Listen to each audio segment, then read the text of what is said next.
We've heard this morning very elegantly how airways disease, asthma, and COPD are complex diseases, have heterogeneity, and there's an important relationship with comorbidities. And I tried to sort of capture this on this slide here, where we recognize that the complex diseases such as airways disease are due to interactions at different scales, looking at interactions between genes and proteins, moving on to the cells, and then leading on to expression of the disease at the tissue to organ scale, and then obviously in the patients themselves with asthma and COPD. We know that there's underlying airway inflammation, and there's also associated and sometimes consequent airway remodeling. We've heard about the microbiome, and indeed in patients, particularly those in adult life, there's impaired host defense, such that when you then have exposure to the microbiome, allergens and pollutants, then this, together with this impaired host defense and susceptibility, leads to environmental changes from which you then have these complex environmental host interactions, which then lead on to the expression of the disease that we see with the disordered airway physiology and the symptoms. So what I want to really ask the question here is, within all of this complexity, are there some things that we can measure? And by measuring those things, can we actually try and help the way we make decisions in the clinic? So I'm going to try and break this complexity down into 3 domains. And think about this very simply as the clinical expression of the disease, symptoms and exacerbations, the ongoing physiology, which in COPD will be predominantly fixed airflow obstruction, and in asthma, variable airflow obstruction and airway hyperresponsiveness. And then think about the underlying chronic inflammation, the pathology of the disease. And there's a number of ways that we can measure the pathology of the disease. This can be done non-invasively by measuring breath, by looking in sputum samples, from sampling the blood, or from invasive measurements such as bronchial biopsies. And perhaps some of the greatest advances have been made in measuring inflammation in airways disease, really by looking at the cellular composition in sputum.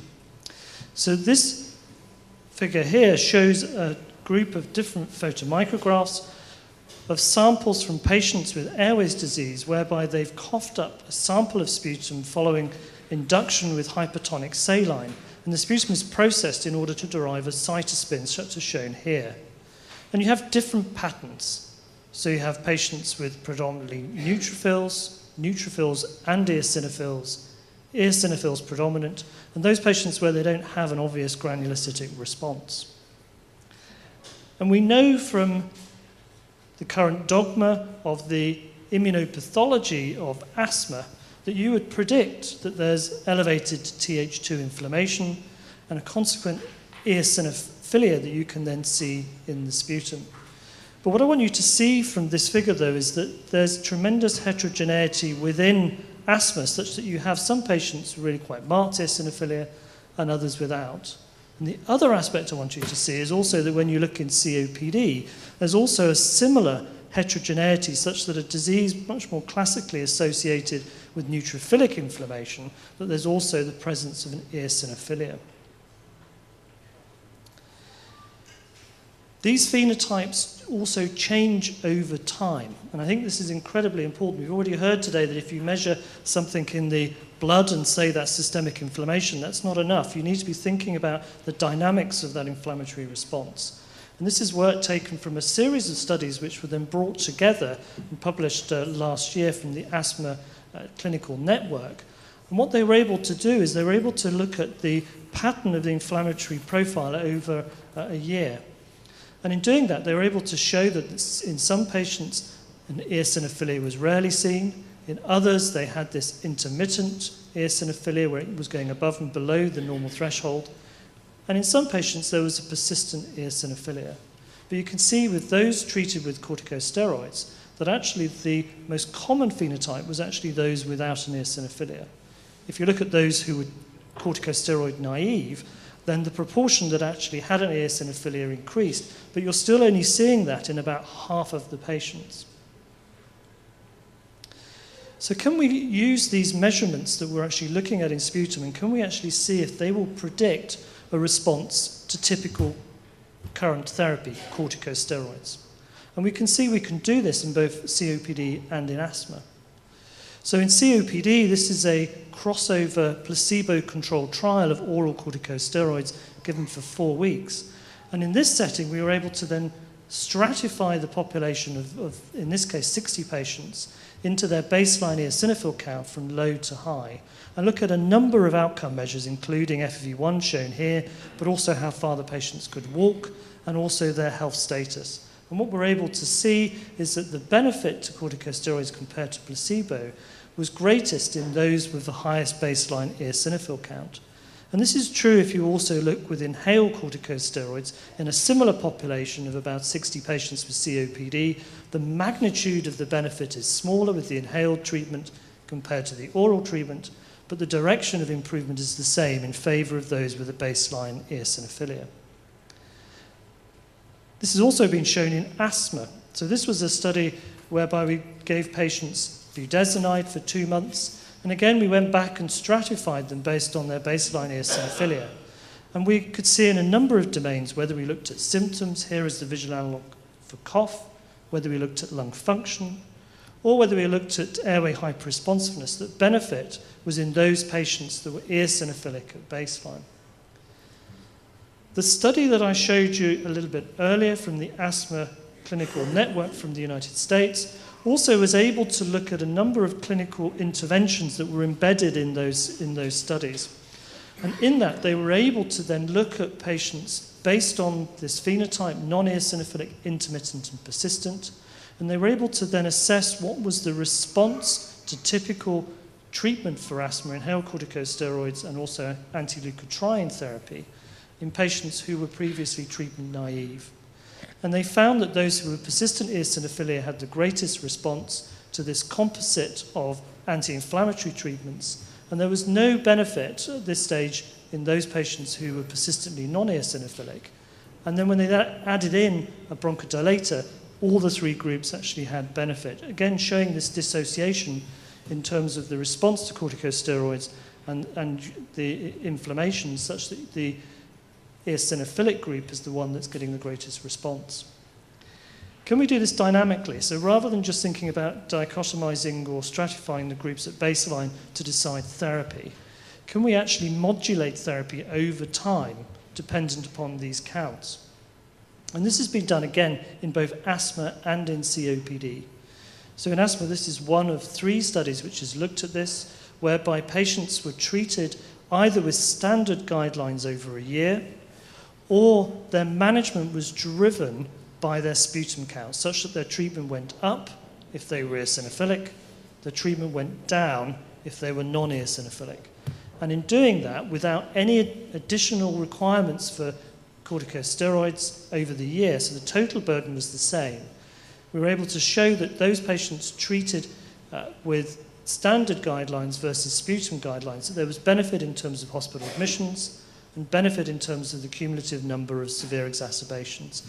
And this has now been replicated, as I say, in 2 other studies, and has now become part of the British Thoracic Society guidelines, and is also now going to be part of the ATS-ERS guideline, suggesting benefit of using sputum management in severe asthma. What you're perhaps less familiar with is this study has also been replicated in COPD, where again, corticosteroid therapy was titrated over the year, based on the sputum eosinophil count. And again, you can see the magnitude of benefit was very similar in favor of the sputum group versus the standard management group, with a reduction in the total number of admissions over that year. So could we actually go beyond corticosteroids and think about actually a more targeted therapy, a biological therapy that would actually impact on eosinophilia? And this is where we really can then think about IL-5, the obligate cytokine for the survival and maturation of eosinophils. And earlier studies very elegantly showed that the anti-IL-5 therapy can very effectively reduce sputum eosinophils, blood eosinophils, and it also reduces tissue eosinophils in bronchial biopsies by about 50%. But these studies initially were very disappointing because there was a dissociation between the benefit seen in terms of response to inflammation compared to changes in short-term symptom outcomes and also airway hyperresponsiveness. And this really set back the potential role of the eosinophil in asthma by many years. But this is perhaps not surprising because we can recognize within individual patients that sometimes these different domains of the disease that I described earlier, the clinical expression, symptoms, physiology, and inflammation, are not always closely associated. And indeed, there's a population of patients where they have eosinophilic inflammation with really very few symptoms on a day-to-day basis, but frequent exacerbations, that we've termed as being inflammation predominant. So you would predict, knowing this information, that actually perhaps the anti-IL-5 therapy that I've described would be more beneficial in this group, where you're really looking at those who are inflammation predominant with frequent exacerbations. And indeed, if you undertake a one-year study of anti-IL-5 compared to placebo in patients with underlying eosinophilia, with frequent exacerbations, and look at the impact on exacerbation frequency, you get a reduction of about 45% in favor of anti-IL-5 compared to placebo. This was a small study. It was a single-center study, but it's now been replicated and published last year in the DREAM study, where really I show these next to each other because you can really see that these lines are almost superimposable. This is the placebo line, and these were the 3 treatment arms. And you can see the magnitude of benefit is very similar in the region of about 40%. Interestingly, this did not show improvements in lung function. It did not show improvements in asthma control. Is this because the eosinophil really has no role in these domains of disease?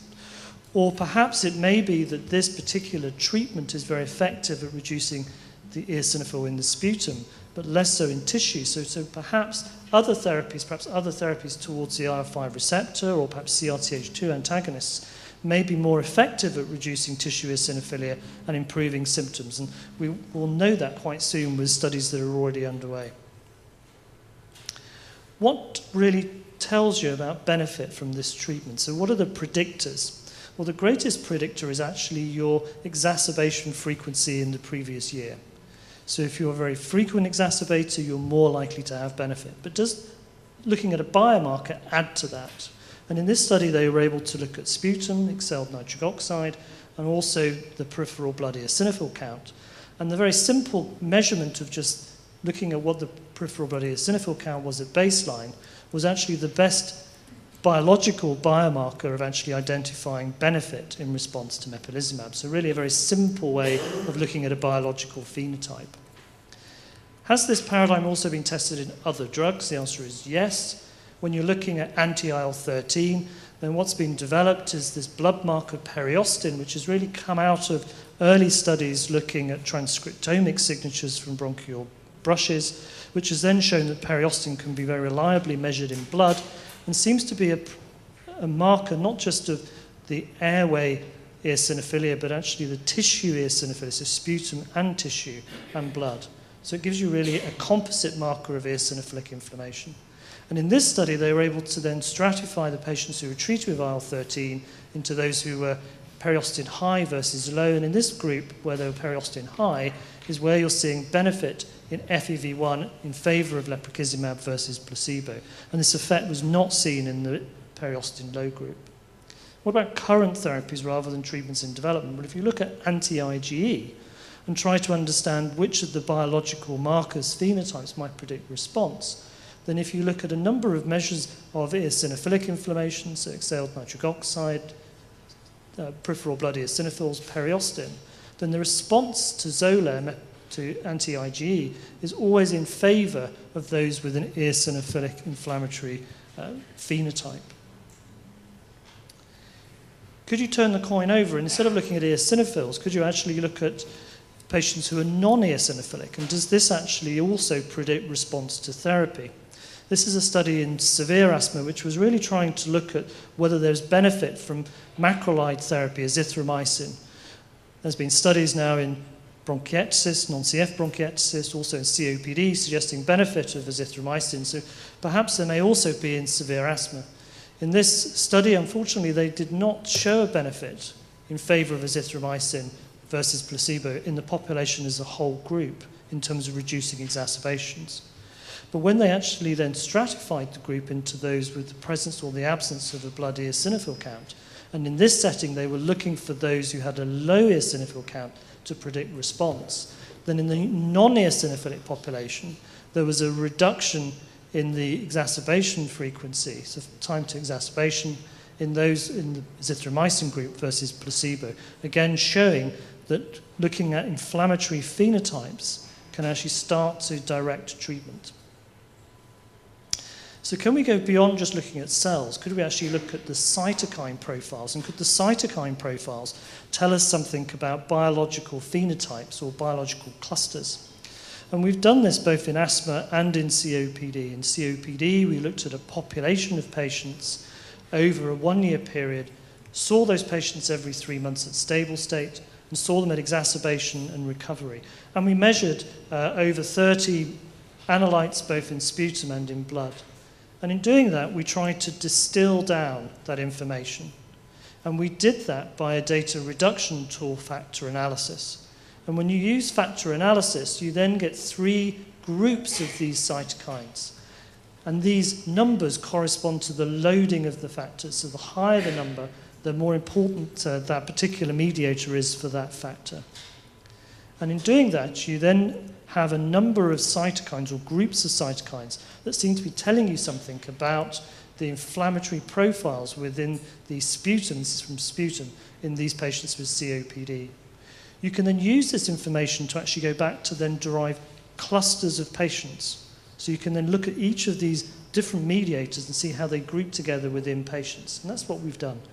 So this figure in 3 dimensions shows these 3 factors that I've shown you here, then used in a cluster analysis. And these ellipsoids are the sizes relate to the number of patients in each of these groups, such that you have a Th1 predominant, Th2, a pro-inflammatory, but we also had this 4th group, which we termed Pauci inflammatory, because this group really seemed to have low levels of all of the cytokines measured. And each of these groups also related to typical etiologies of the exacerbation event, such that in the Th2 they had predominantly eosinophilic inflammation. In the Th1 they had elevated IP10 and ITAC and was related to viral infections. And in the pro-inflammatory they had predominantly IL-1 beta and upregulated TNF and was related to bacterial infection. So can we do similar things with asthma? Well, what we've now done is we've taken data from looking at exactly the same approach for cytokine profiling in asthma and in the same group that I've shown you in COPD, and looked at them in stable state. And the first thing we did is we asked the question of could we actually distinguish between these 2 groups of patients just by taking their clinical parameters, so their lung function, for example. And in doing that, the asthma group and the COPD group are completely distinguished. They separate out as 2 independent groups. But what if you look at the biology? So does the biology tell you something different? So when you look at the biology, there seems to be 3 groups. You have an asthma predominant group, so the asthmatics are shown in triangles, COPD in circles.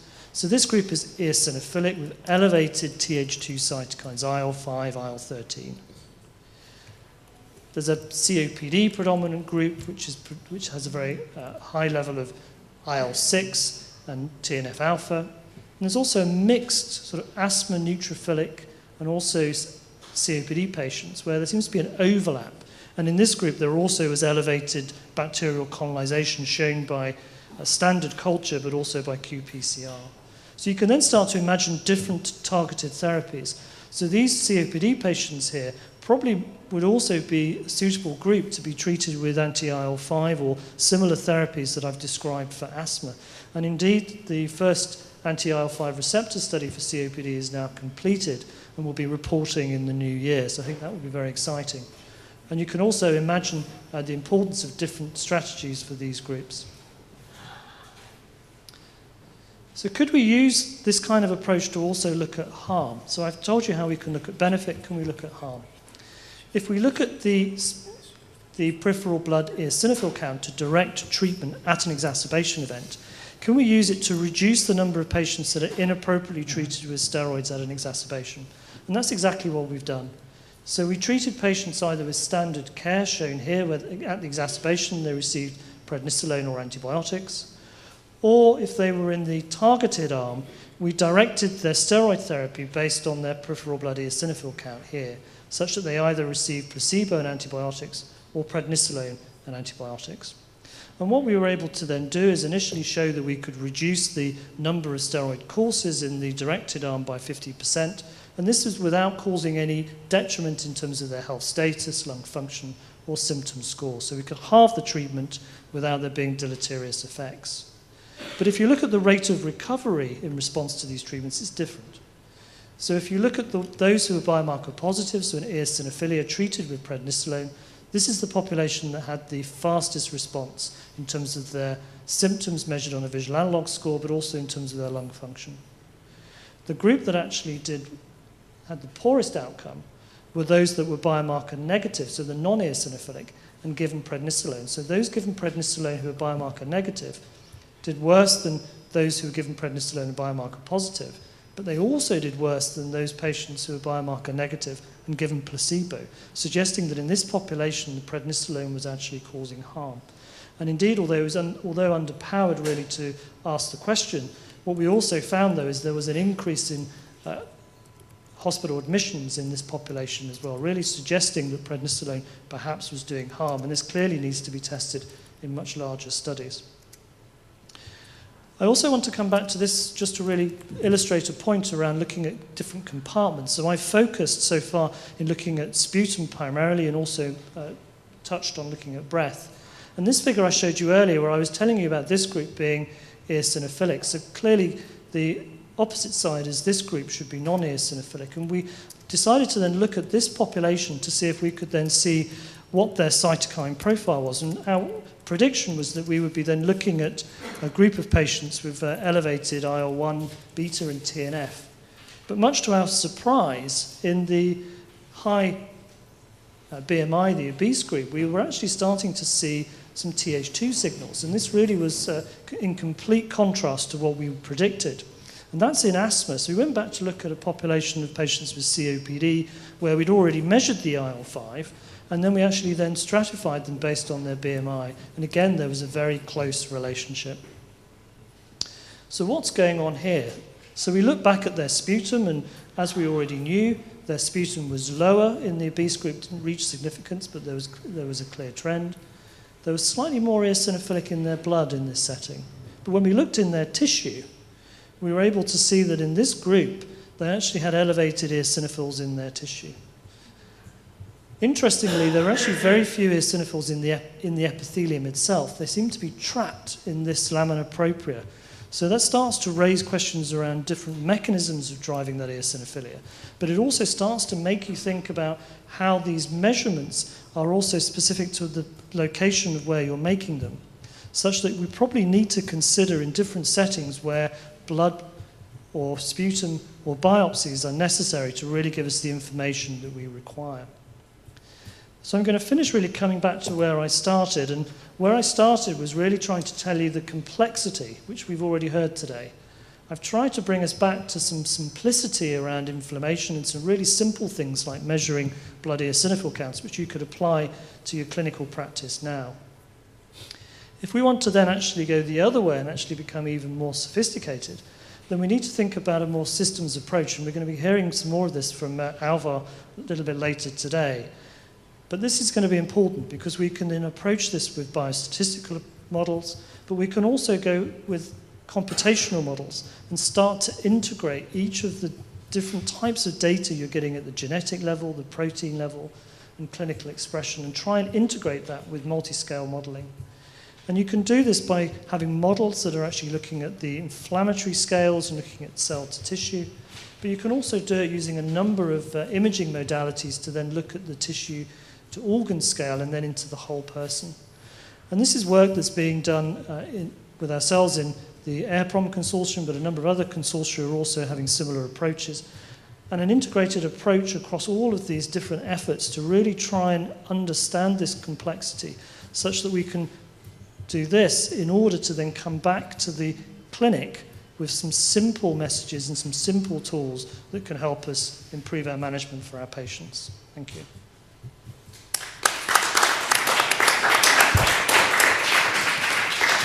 Thank you very much, Chris, for this wonderful presentation. Yes, we have only time for one short question because due to organizational reasons, we have to move on. Thank you, Chris, for this very nice presentation.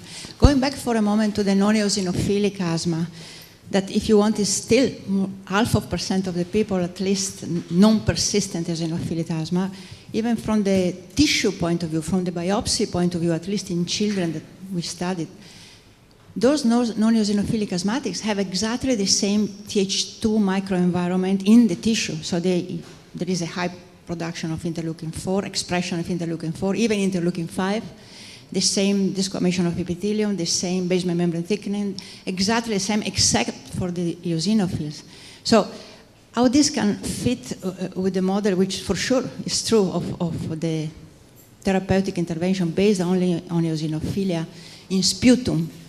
So just to put that in the picture, because some of these children for sure respond to steroid very well anyway in terms of symptoms and improvement and longer time between intervals of healthcare. I think you need to think about the time scale and the dynamics. I think this is absolutely critical when we're thinking about phenotyping the patients. So when we're thinking about the role of an eosinophil, particularly in asthma and also, but to a lesser extent, in COPD, that you're looking at an elevation that might be present at various points in time. So I think the reason why quite often we fail to see differences is because when you're looking in different compartments, then at some stage those patients may be eosinophilic.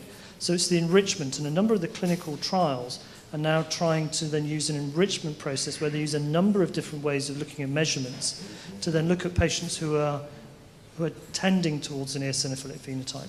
I do believe there is a true non-eosinophilic phenotype, and certainly when we've biopsied patients where we have consistent data over time showing the absence of eosinophils in blood and sputum, then we can see that they have a different immunopathology in tissue. This is in adults, and we've published this about 5 years ago. So I think that they're real, but I think they're a relatively small group. Thank you. Very short question, short answer, please. Thank you, Chris, for your presentation. What do you think about the possibility to find in asthmatics a Pauci granulocyte biological phenotype in terms of targeting the therapy? No eosinophils, no neutrophils that you can find in sputum in asthmatics many times. Yeah, I agree. It's an interesting group where we yet don't have a clear mechanism for their disease. It would seem to me to be likely that you're probably looking at a smooth muscle dysfunction where they predominantly will be having symptoms driven by changes in the airway wall and structural cells rather than inflammatory cells, such that you could then imagine that you may then have completely different strategies for treatment. So in those who have severe disease, they may benefit from, say, thermoplasty, where you would be reducing the smooth muscle mass. But there may also be other strategies in terms of trying to come up with novel bronchodilator therapies. Thank you so much.